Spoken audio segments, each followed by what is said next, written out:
Saya Ifik Arifin. Dan saya Eko Indrajit. Kita berada di Techniques by Inixindo.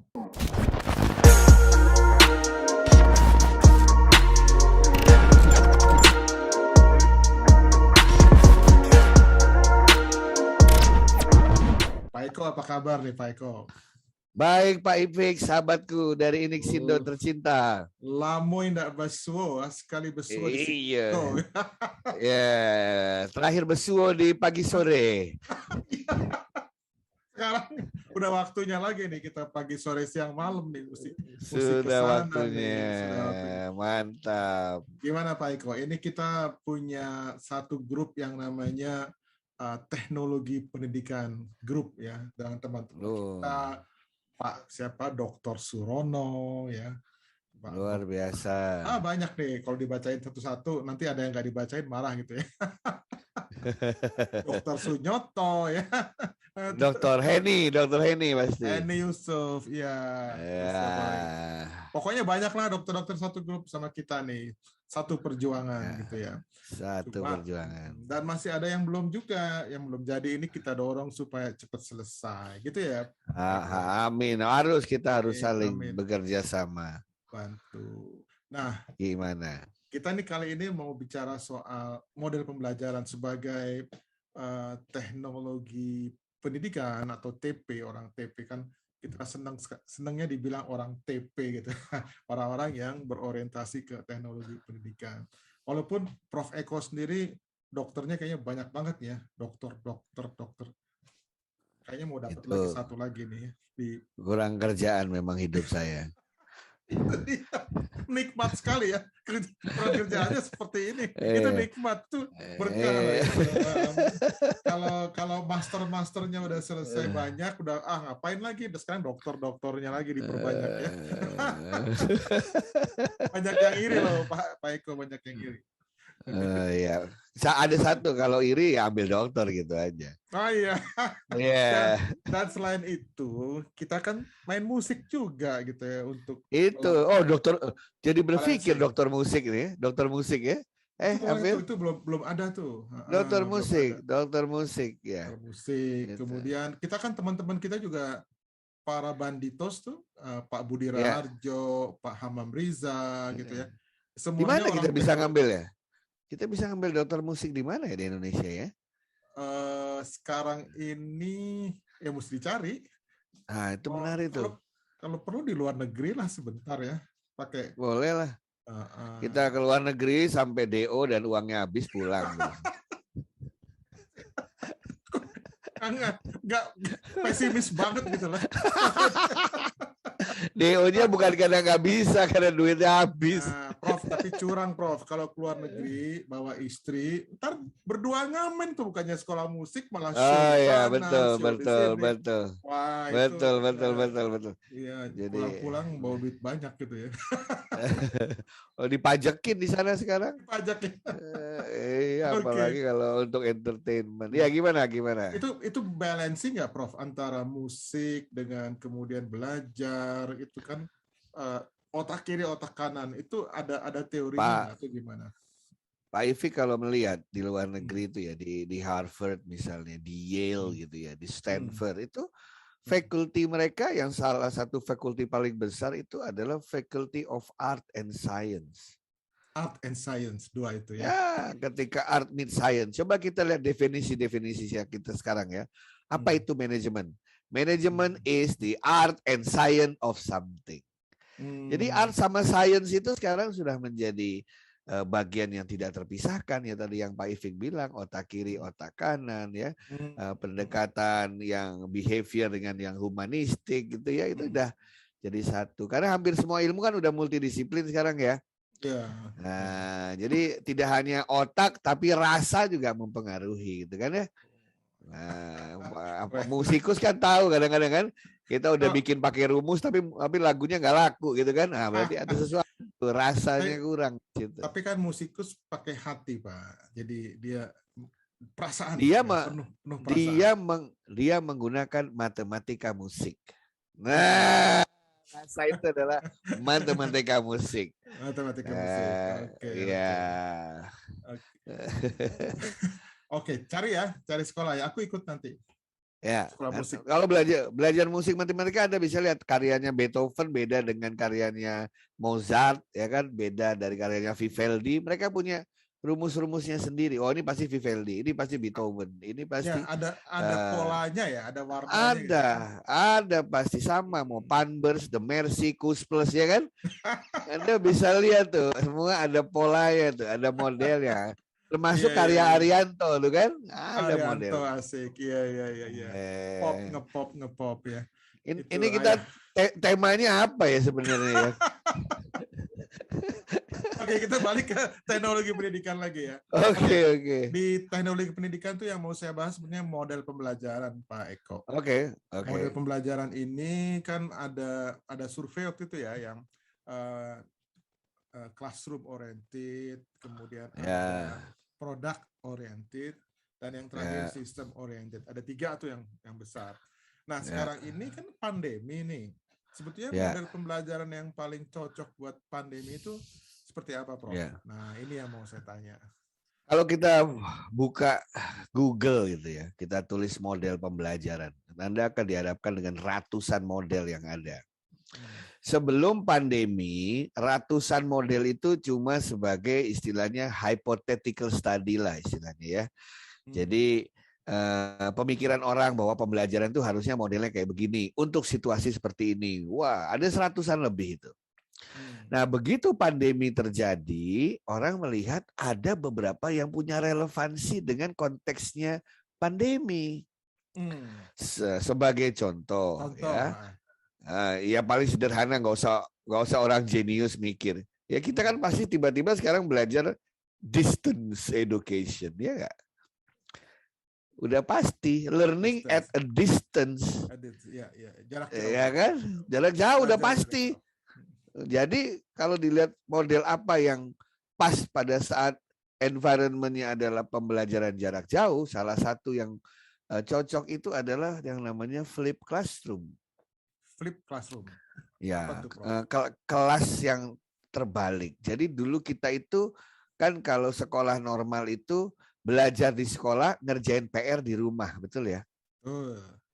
Kita setengah hari belajar di sekolah, terus sisanya ngerjain PR di rumah. Betul. Kenapa belajarnya di sekolah? Karena yang punya buku, yang punya ilmunya adalah gurunya. Ya. Jadi gurunya ngajarin ke kita, kan begitu. Ya. Nah, sekarang semua bahannya udah ada di internet, oke? Dan kita nggak bisa ketemu guru kita karena pandemi.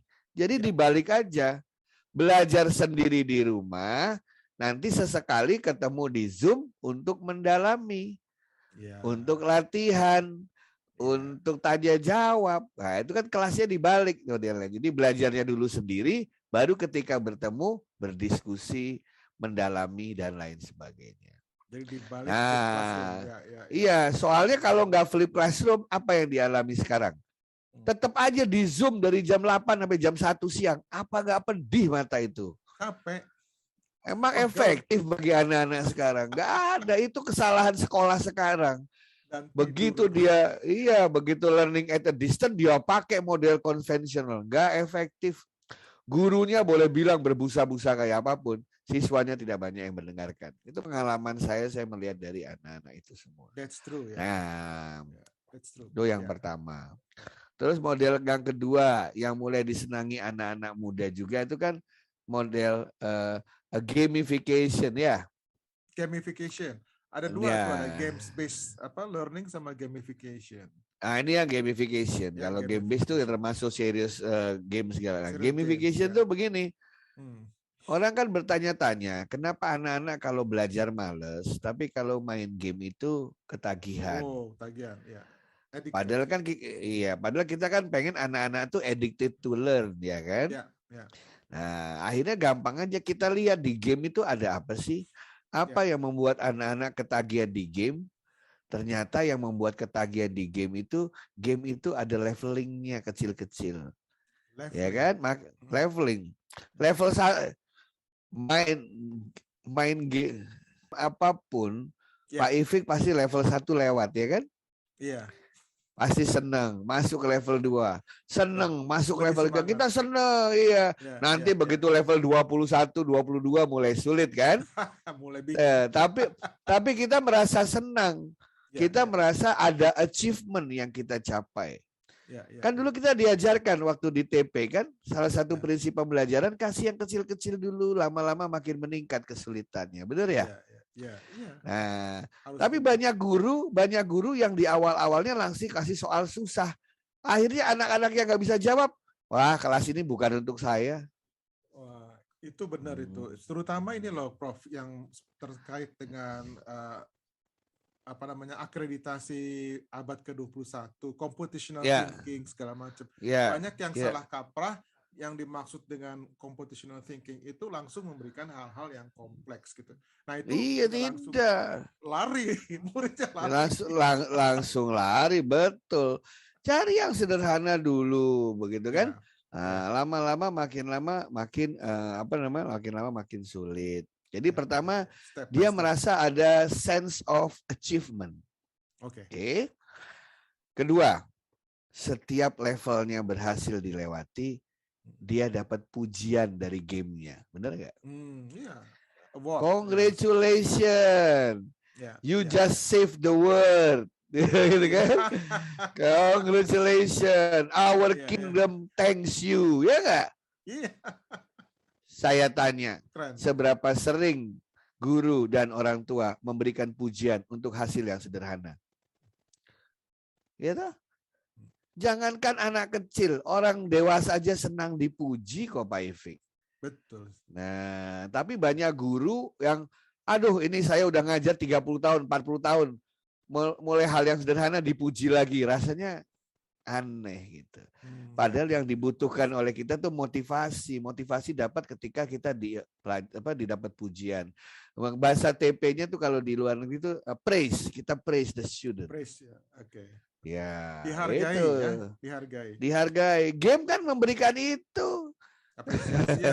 Apresiasi. Seharusnya memang ya guru-guru yang tradisional memang tidak seperti itu sih. Artinya harus orientasinya ke siswa sekarang kan.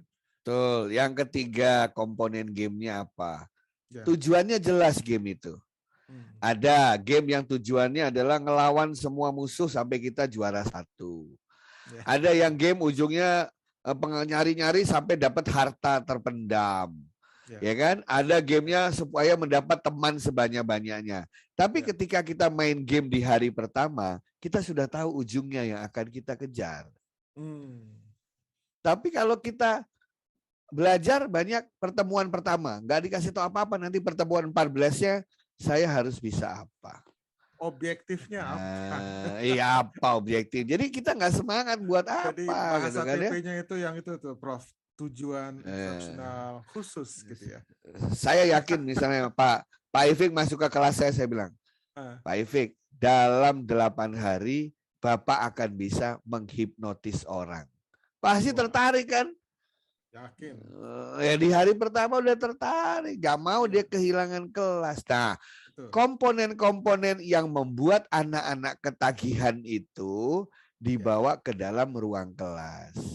Itu pendekatan gamification. Asik. Nah, yang diterapkan juga banyak orang ini adalah problem based learning. Ya kan? Problem based learning berdasarkan masalah yang dihadapi sehari-hari. Nah, saya paling senang kalau ngasih problem based learning itu ngasih 2 jenis, Pak. Apa tuh? Satu yang sifatnya problem, yang sifatnya dilematis. Satu adalah yang sifatnya paradoksial. Apa bedanya? Dilematis itu kayak begini deh. Saya lagi ada masalah nih, dapat buah si malakama.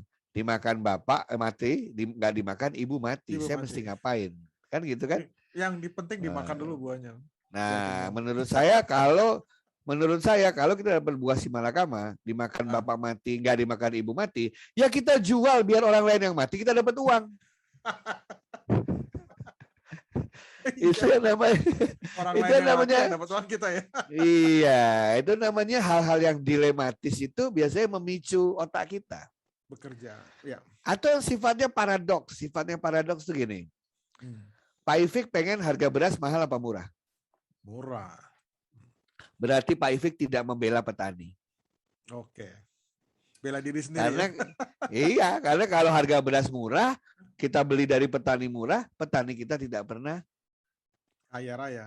Kaya raya. Saya tanya balik ya. Bapak pengen beras mahal atau murah? Murah. Dibalik sekarang dibalik jawabannya misalnya. Mahal. Ya. Saya akan bilang berarti Pak Ifik tidak membela rakyat kecil. Tahu maksudnya ya Pak ya? Iya. Tapi ini kan problem real yang harus dipecahkan. Biarkan anak-anak berpikir. Kalau gitu gimana dong anak-anak? Mahal atau murah ya beras-beras di Indonesia? Biarkan mereka berpikir dengan argumennya, dengan cari penyelesaiannya. Nah, sama seperti kalau saya tanya gini. Kalau saya tanya siapa presiden Indonesia ketiga? Jawabannya apa Pak Ifik? Apa ya? Gus Dur. Siapa? Yang ketiga? Yang ketiga itu Habibie, betul ya? Betul. Orang nggak mikir kan begitu ya? Nah, tapi saya akan tanya ke anak-anak sekarang. Siapa menurut Anda presiden Indonesia yang ke-10? Nah, Pak Jokowi ke-7 kan? Iya. Saya nanya kira-kira yang ke-10 siapa ya? Pasti jawabannya macam-macam kan Pak Ifik ya? Jadi maksud saya biarkan mereka berpikir, mereka berargumentasi, mereka mencari data. Itulah bedanya orang yang scholar dan yang tidak scholar. Yang makan sekolahan dengan yang tidak makan sekolahan gitu ya. Oh gitu ya. Nah, iya. Orang yang makan sekolahan pasti berpikirnya runtut. Pasti pilihan kata-katanya santun. Pasti cara cara mempresentasikannya bagus, pakai data, dan dia juga mengapresiasi pendapat orang lain walaupun berbeda. Itu kan kita diajarin semua waktu kita sekolah. Nah, itu misalnya problem based learning. Temennya problem based learning ada project based learning. Temenan. Nah, kalau project based learning, kalau problem kan lihat problemnya apa kita jawab gitu ya, problem sehari-hari. Kalau project adalah disuruh buat sesuatu. Misalnya, pokoknya dalam 1 semester ini 4 bulan, saya akan pilih 5 orang satu grup gitu ya.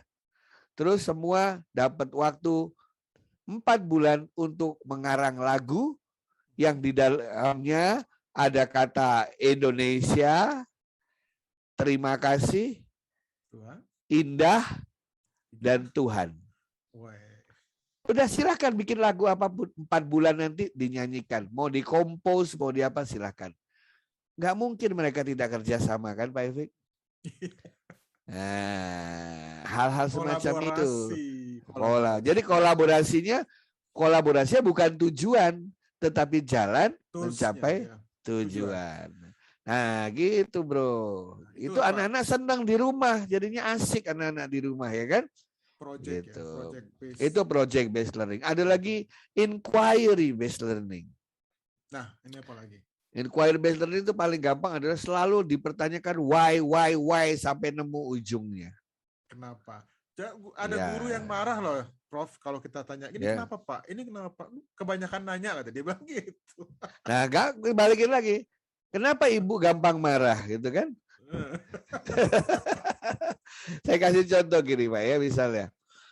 Kenapa ini pembelajaran dewasa misalnya. Kenapa suami istri sering bertengkar menurut Pak Ifik? Why? Itu banyak jawabannya, Prof. Satu alasannya. Kenapa suami istri itu sering bertengkar? Karena masing-masing mempertahankan kebiasaannya sebelum good. Oke. Kenapa masing-masing mencoba untuk mempertahankan pendapatnya? Kenapa masing-masing mencoba untuk mempertahankan pendapatnya? Ya, sifat manusia ya, mesti mau menang gitu ya. Kenapa sifat manusia itu kok mau menang? Saya tanya terus Pak sampai ujung Pak. Sampai ujung ya. Iya, ini praktek berpikir, praktek bernalar, ya. Itu kayak orang filsafat kan gitu ya, ditanya terus kan? Tanya terus. Ya, sampai satu titik dia tahu bahwa everything ada reasonnya. Itu belajar fisika loh. Sebab akibat. Ada sebab dan akibat. Nah, makanya Itu saya sebenarnya saya yang kurang setuju anak-anak dipisahin antara IPA dan IPS itu saya agak kurang setuju. Di luar itu udah nggak ada itu. betul. Social studies, science studies oke, tapi IPA yang dipisahin.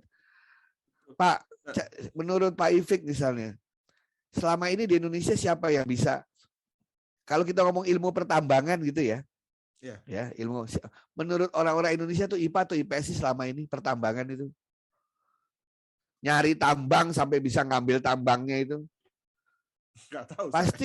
Pasti IPA itu kan, orang-orang IPA semua itu, teknik pertambangan, teknik perminyakan, benar nggak? Betul. Sekarang saya tanya, minyak itu asalnya dari mana sih? Dari fosil, betul? Ya. Fosil itu dari mana? Dari binatang purba yang udah mati ribuan jutaan tahun yang lalu. Yang tahu dinosaurus itu migrasi kemana saja siapa coba? Sejarawan kan? Iya. Bener nggak? Ya. Betul. Jadi kalau mau tahu minyak ada di mana ya belajarlah dari sejarawan dulu itu dulu. Ya. Dinosaurus di mana aja matinya, dari mana ke mana. Tapi itu aku setuju banget, memang harus dilebur aja tuh IPA dan IPS itu enggak. Setuju banget. Pak, menyelesaikan masalah banjir di Jakarta itu perlu ilmu apa coba? Semua ilmu perlu, Pak. Ya kan? Ya.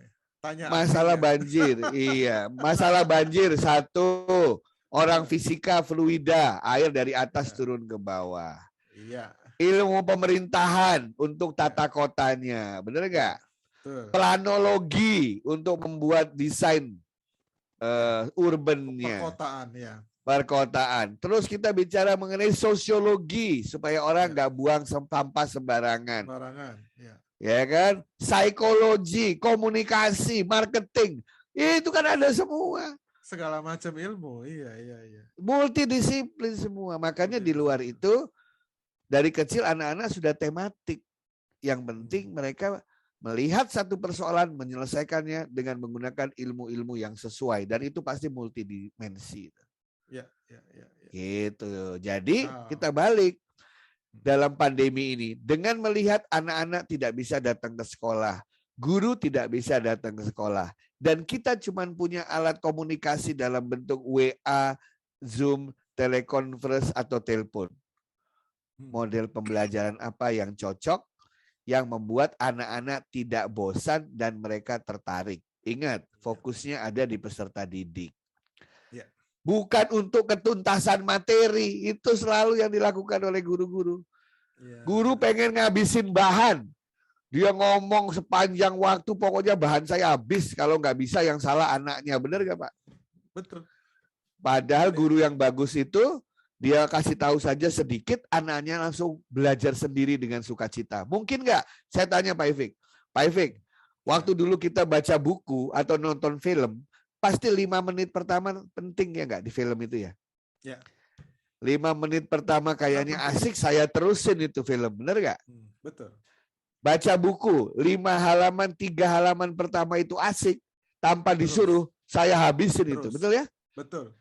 Saya tanya Pak Ifik, buku apa, buku pelajaran sekarang yang begitu anak-anak buka 3 halaman pertama, langsung dia pengen belajar sendiri sampai habis tanpa disuruh gurunya. Yang ada ditutup.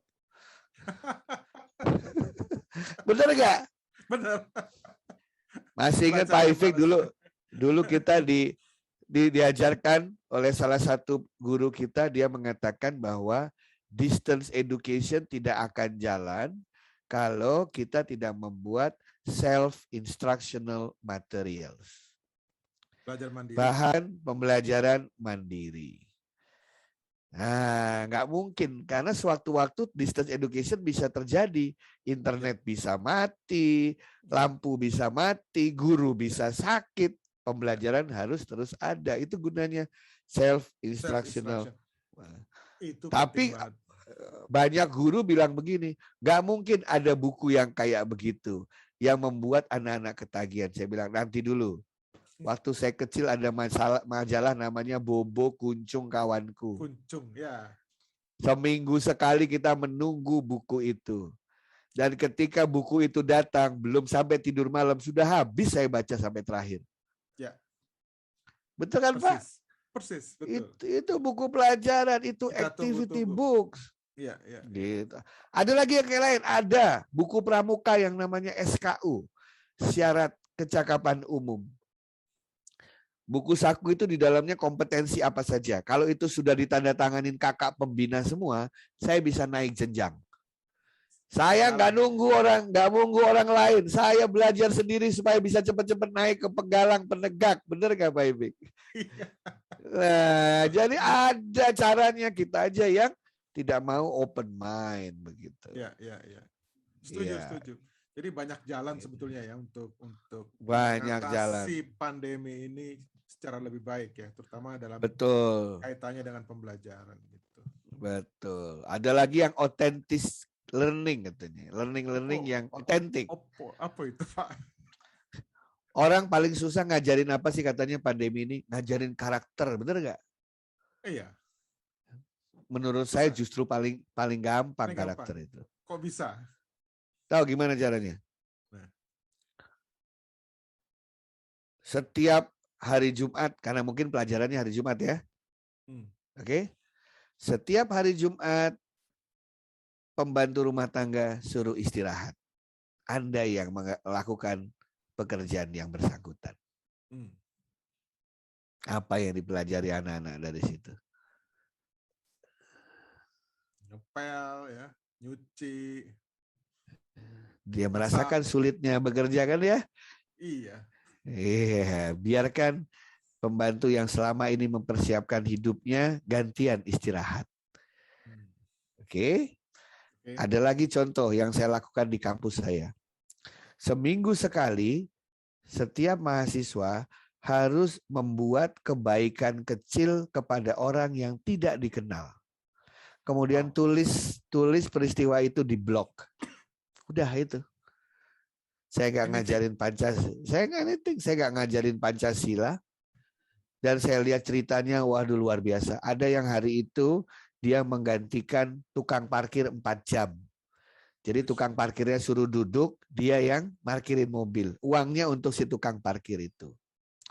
Ada seorang mahasiswa yang ngapain? Bantuin ibu-ibu pecel, ibu-ibu mesen pecel itu loh.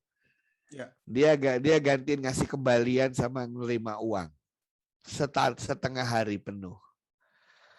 Jadi pokoknya isyaratnya adalah orang yang tidak dikenal. Ada yang bantuin buruh itu tukang bangunan ngaduk semen. Dan semua melakukan hal yang sama bukan melakukan hal yang sama. Waktu kita melakukan refleksi, semua mengatakan yang sama. Ternyata hidup saya ini jauh lebih lebih beruntung. Saya harusnya bersyukur selama ini.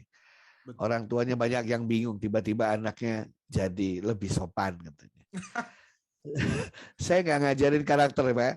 Itu namanya experiential learning. Mereka sendiri yang eksperimen, mereka sendiri yang mendapatkan nilai, saya nggak ngasih apa-apa. Biarkan mereka mengalami sendiri proses pembelajaran atau yang otentik apapun yang mereka terima. Saya hanya membuat tugasnya. Saya hanya membuat PR-nya begitu. Nanti mereka sendiri yang merenungkan itu. Nah, seperti itu contohnya. Oke, Prof, kita udah cukup lama kayaknya ya. Sebenarnya masih banyak lagi ya. Ada lagi. Kayak lo udah bosan sama saya kayaknya.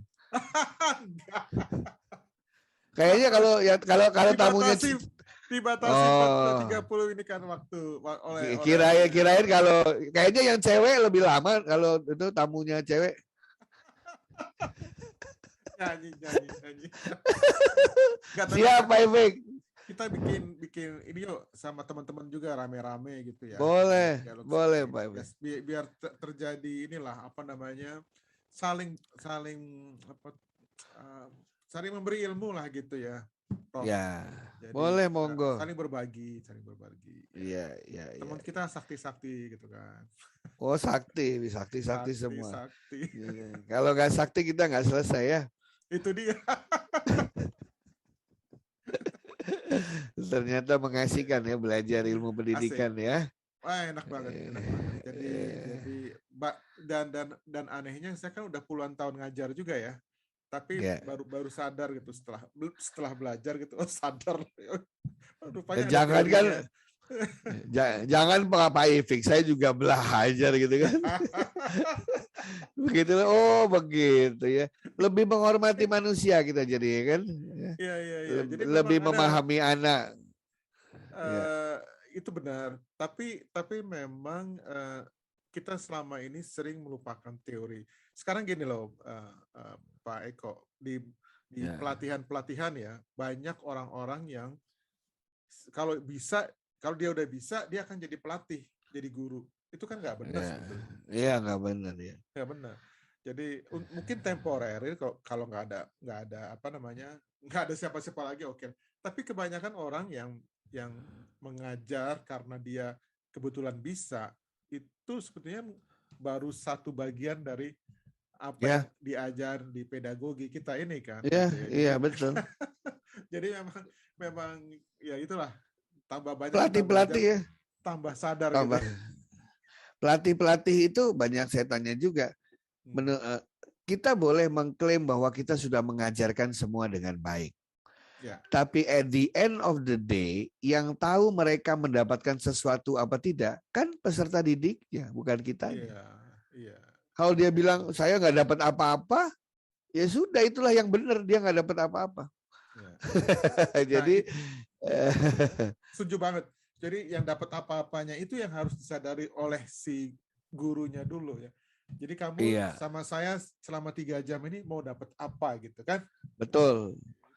Untuk memastikan mereka dapat sesuatu, kita minta umpan balik, ya enggak?